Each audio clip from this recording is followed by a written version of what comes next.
Everyone, welcome back to my channel. আমার 50 day হাসেলের আজকে হলো ডে 33। আজকে আমি তোমাদের সাথে শেয়ার করব দেরাদুনের ফেমাস অথেন্টিক মাটন আটটা রেসিপি। তার জন্য 1 কেজি মাটনকে ভালো করে ধুয়ে নিয়েছি।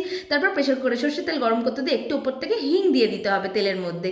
তারপর আগে থেকে ধুয়ে রাখা মাটনগুলোকে দিয়ে ভালো করে একটু তেলের সাথে একটু হালকা ভেজে নিতে হবে।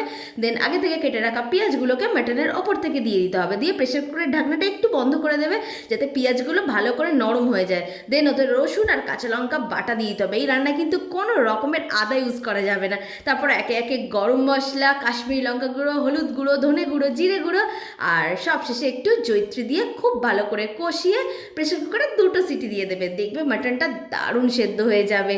আর দেখো কত সুন্দর তেল ছেড়েছে। আর সবশেষে ওপর দিয়ে জায়ফলটাকে ভালো করে গ্রেট করে দেবে। আর ব্যাস, তাহলে তো রেডি হয়ে যাবে আমাদের টেস্টি টেস্টি মাটন আট্টে। কেমন লাগলো জানি, ভালো লাগলে সাবস্ক্রাইব করে দিও। বাই।